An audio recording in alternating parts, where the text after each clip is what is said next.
All right, here we go. Good morning, everyone. I hope everyone had a great Thanksgiving break. Today is Monday, November 30th. It is a day two. So right away, I want you guys to be thinking to yourself, did I take the lesson 3 quiz? So I only had about 45 kids of my 65 take the quiz. So please make sure that you get the quiz taken.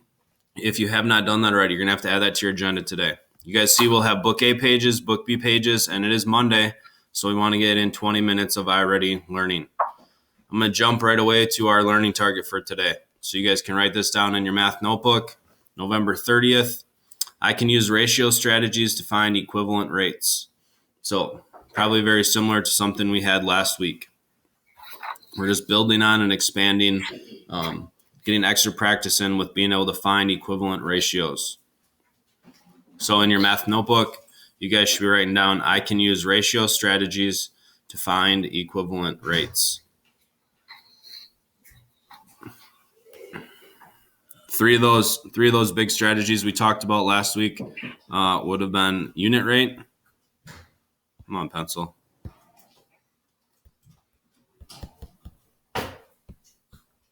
We also talked about scaling. And we also talked about the bow tie method. It's one of my favorites, and that'll actually tie into our next lesson, lesson 5. But we'll be able to use it this week as well too. And then today they're going to show us, we've already seen this before, but they'll show us a table. And also they're going to use a double number line today.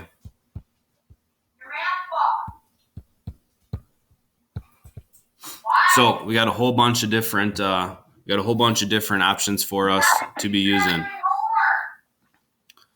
All right, moving on. Today's question. So you guys have your math notebook out. You're going to try and solve it in there first.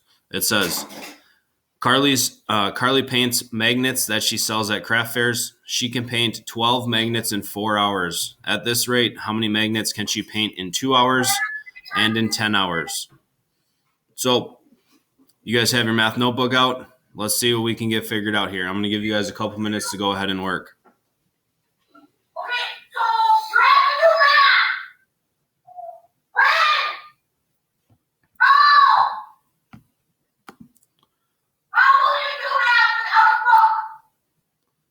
Xander, is that you, man?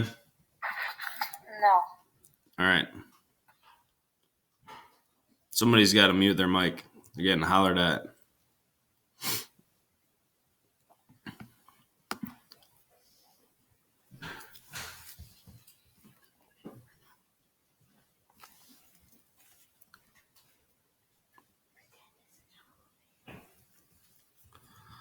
All right, so what do we got going on? We got to somehow make a ratio, right? 12 magnets in 4 hours.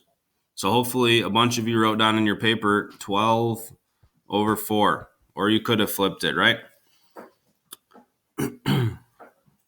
Lots of different options for us here to solve this. We need to figure out for 2 hours, and we need to figure out for 10 hours.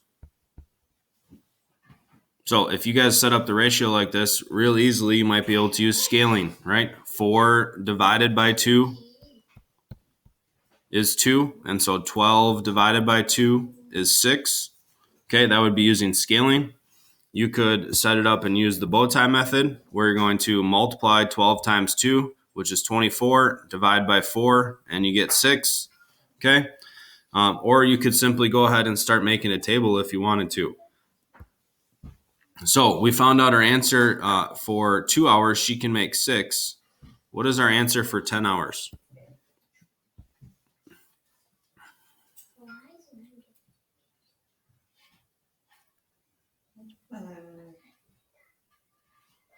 Anybody think they know? Would like to share a strategy that they used?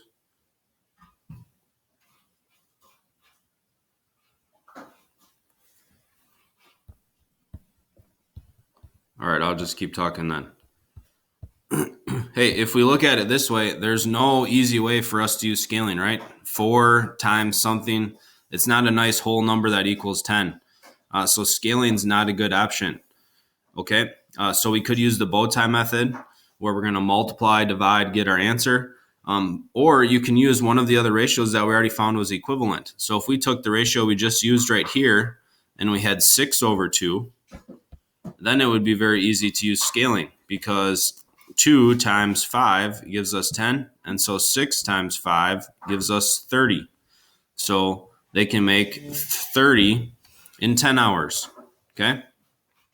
And the other thing that we could talk about is if we were finding a unit rate here, if we simply took our first ratio and we divided it, 12 divided by 4, that's going to end up giving us 3, or have a unit rate of 3/1. And so we could use that unit rate and find any one we needed to, right? If we needed 2, we could do 1 times 2. 3 times 2 would be 6. If we needed 10, 1 times 10, and 3 times 10 would be 30. All right, so like I said, when we're finding equivalent ratios, we have a whole bunch of different options that we can be using. So we're going to go ahead and answer the questions next. So if you guys want to open up your math books to page 28. Okay, math books, page 28.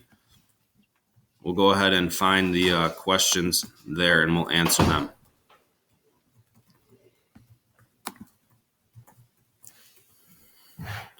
So what is the ratio of magnets to hours? Our original ratio was, let me see if I make this a little bit bigger here.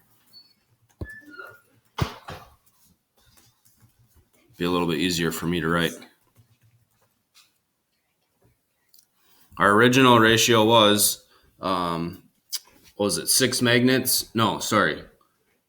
It was 12 magnets in 4 hours. So 12/4. Notice they wanted magnets to hours. Okay. Remember, there are 3 different ways to write a ratio. You could also write it using the colon, or you could use the word TO. What do you get if you double the number of magnets and hours? So if we double them, 12 times 2 would be 24, and 4 times 2 would be 8. So that means we could get 24 magnets in 8 hours. So talking about scaling, right? We times each one by 2. It asks you to write your answer in the table. So if you guys open up your book A's, you should be there already.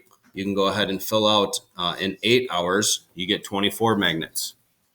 How long would it take you to paint 6 magnets? How do we know? So we talked about that already. We took our 12/4 and we divided by 2, and we figured out 6 magnets would have taken 2 hours. We use scaling, and we divided by 2. You know how long it takes to paint 24 magnets and 6 magnets. How can you use the information there to calculate how long it takes to paint 30 magnets?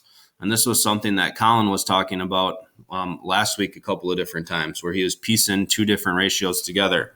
So if we had 24 magnets in 8 hours, and we had 6 magnets in 2 hours, how could we figure out how long it would take us to do the 30 magnets? Well, 24 plus 6 is 30, and 8 plus 2 is 10. Okay, so we could figure out that it would take us 10 hours.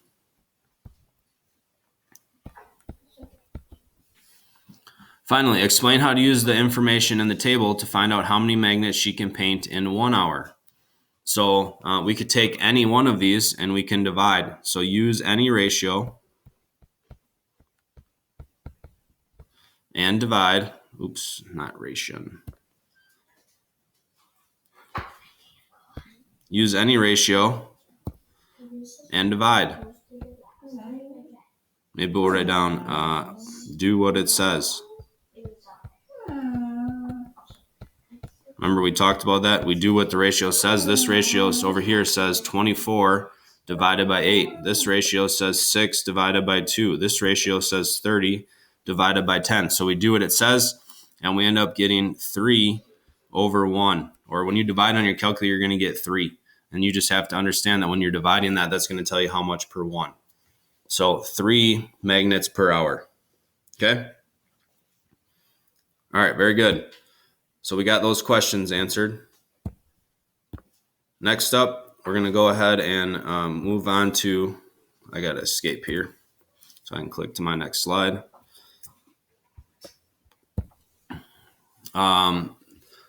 It actually lists a double number line. So I'm going to go back one slide here in the slides presentation. So we filled in the chart, okay? But they also have a double number line. So if you look on the top of page 29, this is another option for you. So they have filled in 0 magnets, 0 hours. So we knew it was 3 and 1. Basically, all you're doing is it's the same format as a table. But we had 12 and 4 in here. 5, 6, 7, and 21 is listed for you. Okay, and so you guys could go ahead and fill out a double number line as well to help you solve this. So this would be 2, 3, 4, 5, 6, 7, 8, 9, 10. And you're noticing, we already know 6 over 2. You can see the pattern on the top is to add 3 magnets per hour. So this would be 9. 5 times 3 is 15, 18, 21, and I'm kind of running out of room to write. Okay. So finally, what it says is the reflect question. So that's where we want to be now on the reflect question. And it says, explain and show how to use the unit rate to find the missing numbers on the double number line. So how do we use that unit rate?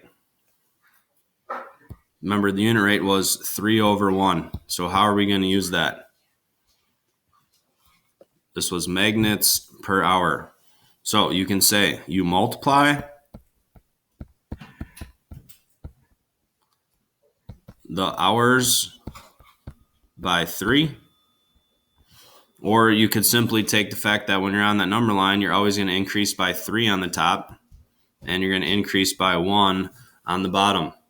So that's our ratio. It's 3 over 1. 3 divided by 1, which simplifies to 3. So most of us would probably use multiply by 3, take the hours and multiply it by 3 to find the magnets.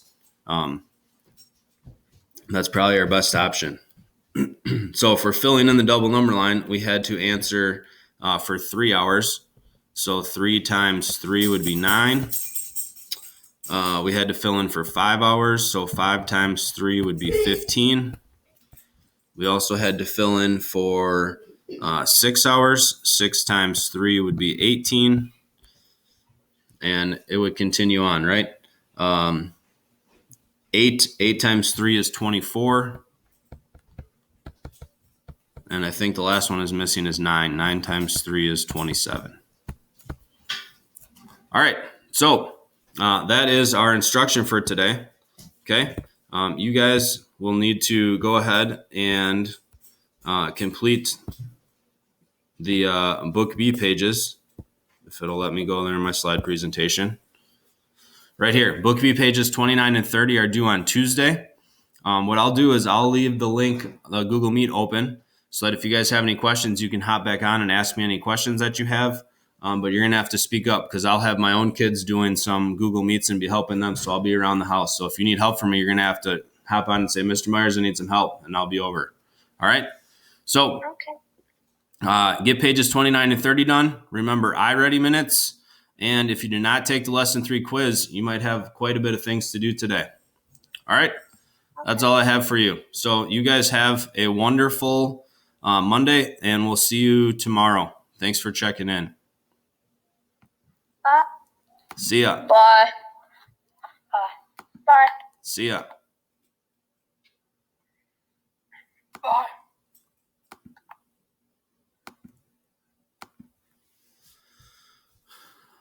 You jinxed me, Mrs. Myers. I can't end my screencast. Mr. Myers.